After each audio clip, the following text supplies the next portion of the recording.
একটা বিষয়ে সবাই জানতে আগ্রহী, কখন আমাদের সরকার বিদায় নেবে। এটার জবাব আপনাদের হাতে। কখন আপনারা আমাদেরকে বিদায় দেবেন? আমরা কেউ দেশ শাসনের মানুষ নই। আমাদের নিজ নিজ পেশায় আমরা আনন্দ পাই। দেশের সংকটকালে ছাত্রদের আহ্বানে আমরা এই দায়িত্ব গ্রহণ করেছি। আমরা সমস্ত শক্তি দিয়ে দায়িত্ব পালন করব। আমাদের উপদেষ্টা মণ্ডলীও এই লক্ষ্যে উদ্বুদ্ধ হয়ে সবাই মিলে একটা টিম হিসেবে কাজ করে যাচ্ছি। কখন নির্বাচন হবে সেটা সম্পূর্ণ রাজনৈতিক সিদ্ধান্ত, আমাদের সিদ্ধান্ত নয়। দেশবাসীকে ঠিক করতে হবে আপনারা কখন আমাদেরকে ছেড়ে দেবেন। আমরা ছাত্রদের আহ্বানে এসেছি, তারা আমাদের প্রাথমিক নিয়োগকর্তা। দেশের আপামর জনসাধারণ আমাদের নিয়োগ সমর্থন করেছে। আমরা ক্রমাগতভাবে সবাইকে বিষয়টি স্মরণ করিয়ে যাব, যাতে হঠাৎ করে এই প্রশ্ন উত্থাপিত না হয় আমরা কখন যাব। তারা যখনই বলবে আমরা চলে যাব। আমরা সংস্কারের অংশ হিসেবে নির্বাচন কমিশনকেও সংস্কার করব। কমিশনকে যে কোনো সময় আদর্শ নির্বাচনের জন্য প্রস্তুত রাখব। আমরা বিভিন্ন সংস্কারের কাজ শুরু করেছি। দেশবাসীকে অনুরোধ করব একটা আলোচনা শুরু করতে। আমরা সর্বনিম্ন কি কাজ সম্পূর্ণ করে যাব, কি কাজ মোটামুটি করে গেলে হবে। এই আলোচনার মাধ্যমে আমরা একটা দিক নির্দেশনা পেতে পারি।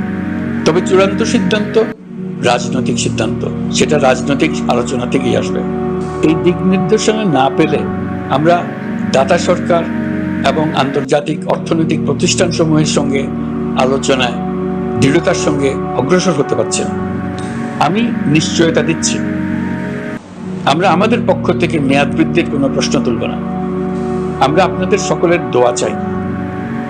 যে কদিন আছি সেই সময়টুকু উপদেষ্টা মণ্ডলীর প্রত্যেকে নিজ নিজ সাধ্যমতো দেশের এই সংকটকালে সংকট উত্তরণে যেন নিজ নিজ মেধা সাধ্যমতো কাজে লাগাতে পারে।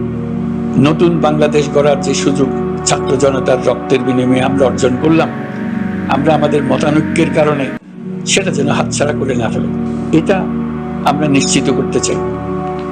এই সুযোগ এবার হারিয়ে ফেললে আমরা জাতি হিসেবে পরাজিত হয়ে যাব। শহীদ, আহত এবং জীবিত ছাত্র জনতার কাছে আমরা প্রতিজ্ঞাবদ্ধ থাকতে চাই। আমরা এই অর্জনকে কিছুতেই হারিয়ে যেতে দেব না।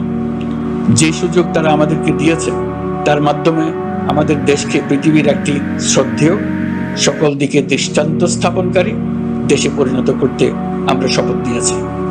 সবশেষে আবারও আমাদের দেশের সকল মানুষ, শিশু, কিশোর কিশোরী, তরুণ তরুণী, বয়স্ক, বৃদ্ধ, নারী, পুরুষ সবার কাছে দোয়া চাইছি যেন আমরা আমাদের সকলের স্বপ্ন বাস্তবায়নে সফল হই। আল্লাহ আমাদের সহায় হন, আমাদের সবার মঙ্গল।